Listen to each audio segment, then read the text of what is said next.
If my people Bible reading, part 128, the book of Ezekiel, and we are in chapter 13, and we are in the first scroll written, and we've already gone through the vision of the glory, the temple, the defilement, idolatry, the Shekinah glory, preparing to leave this temple area. I mean, it's done. Idolatry has crept into the temple, and when Yeshua comes in his first advent,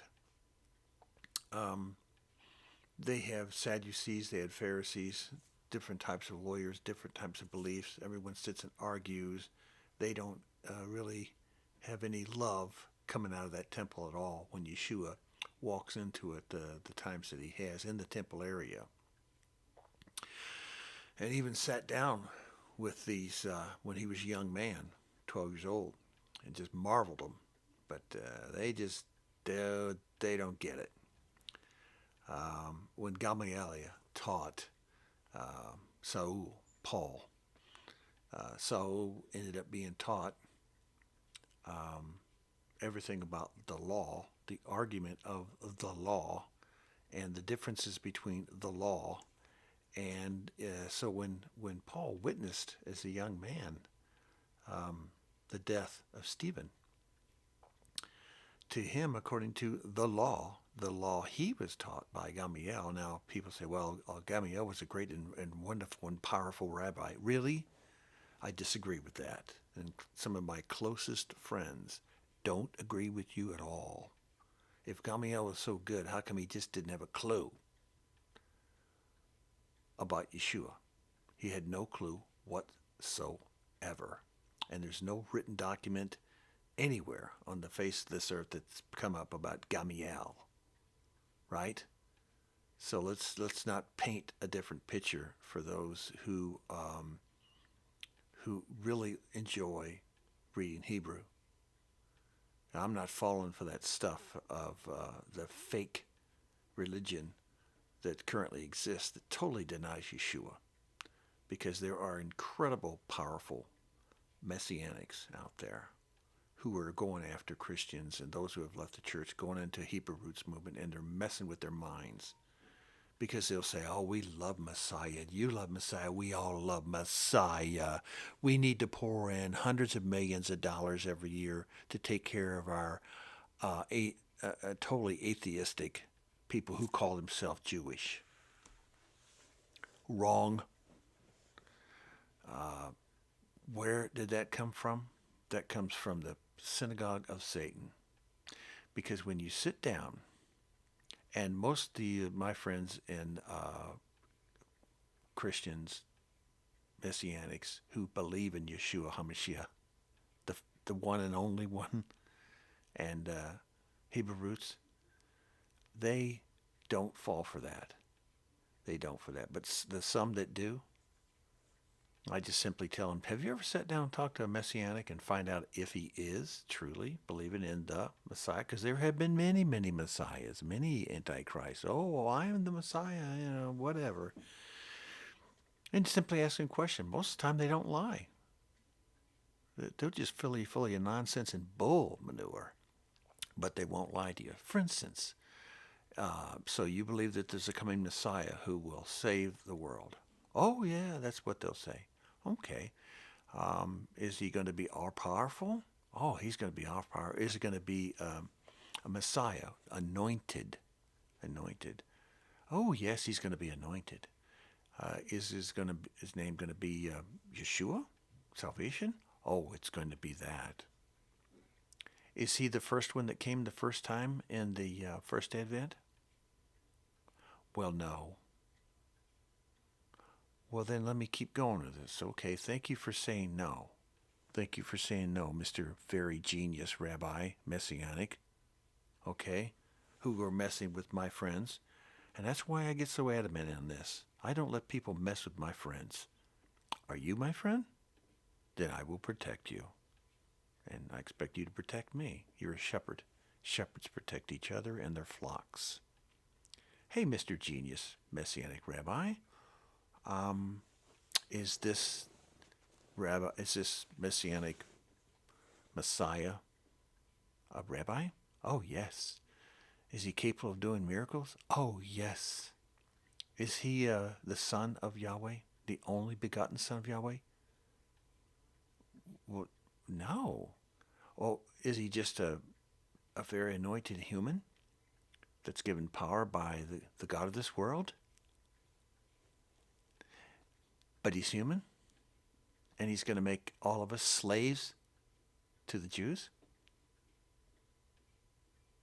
By the way, they're not Jews either. So I'm not going against any Jew on this earth. I'm going against those who say they are Jews.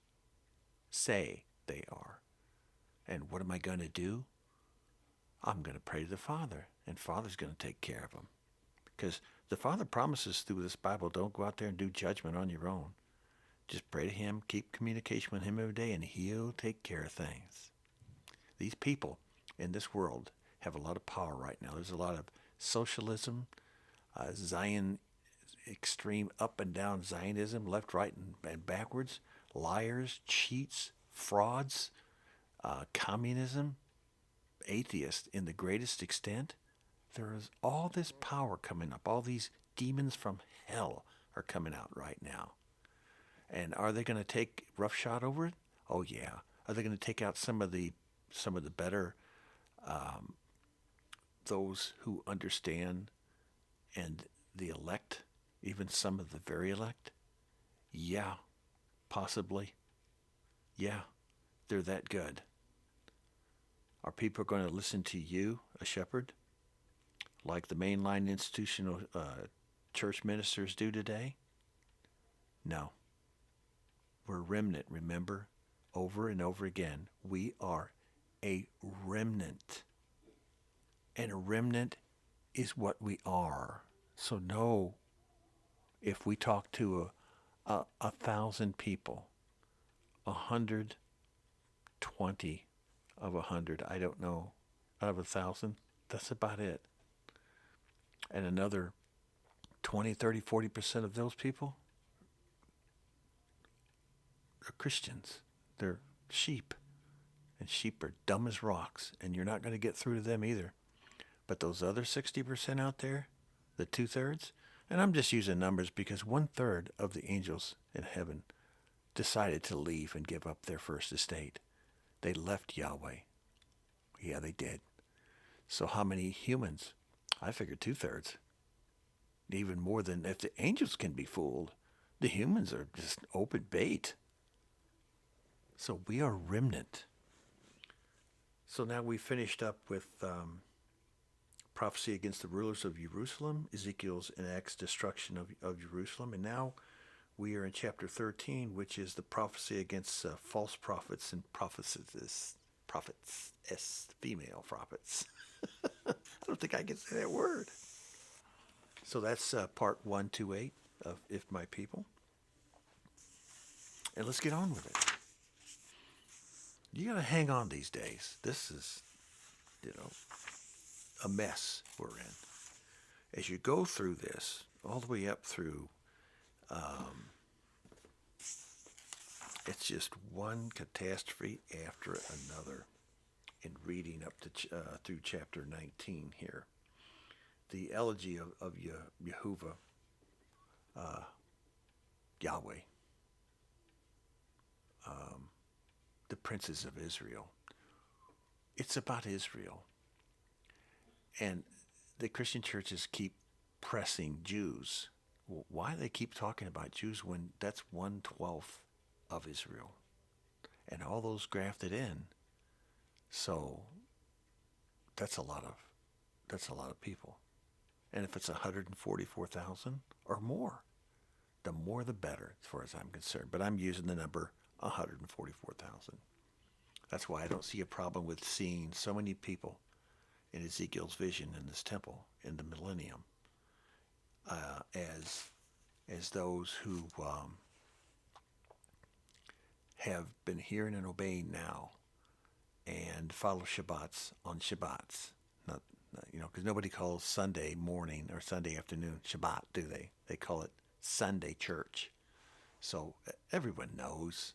You don't have to sit there and press them over and over again. They know, and if they don't want to um, adhere and hear and obey the Shabbats, the Sabbath, well, they're not going to want to even come close to the appointed times. They're going to stick with their Santa Clauses and Easter bunnies,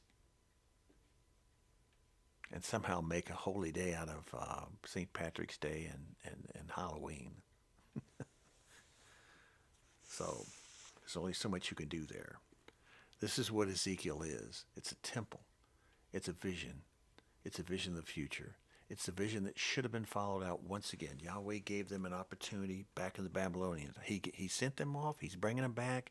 And it wasn't just for a vacation. He brought them back on purpose. And it was a remnant from Babylon. The majority of the people of Judah that are Jewish went north. And what happened to them? That's why we call them Ashkenazis today. They become atheists. They do not believe in Yeshua, and they certainly don't believe in Yahweh. And then when you ask them about that, some of them are honest, and they'll say this: Yahweh's left us. That's why I wear a malmuk. That's why I wear a kippah, because I'm in mourning. The Bible says not to do that, but you see Jews wearing them, don't you? So don't go putting one on your head to try to make them feel better. You're going to insult them because they know it's not true, and then you're doing it. So they're just looking at you like, look at these idiots. And besides, the kippah wasn't invented until about 1550, after the Bible came out, the King James. The one that no one reads, by the way, because it's in original Old English, not the ones you read today. And I don't know if I've said this before on If My People. I've certainly put it in this Bible. This Bible is exhaustive with comments I'm putting in, but I'm doing this absolutely for free on YouTube, and I'll never see a dime out of it. I don't care. This is what Jewish people wore for hundreds of years. Go back in the library, a real library, not Google, and take a look at the pictures and the drawings and the pen and ink. They wore cone heads. They were cone heads. Remember Saturday Night Live, the cone heads? That's exactly what they wore, these cone head things. That was a Jewish person. And they went into diaspora. They went all over the earth, but they were mostly in Turkey. They were in Turkey, and they were in Thrace, and they were in the Grecian and Roman area when Paul was doing his thing. And that's why he was talking to people. He was talking to the scattered tribes, not the lost tribes, the scattered tribes. Did the scattered tribes know that they were of Israel? Yes. Did they know who Yahweh was? No. They picked up other gods all through those generations.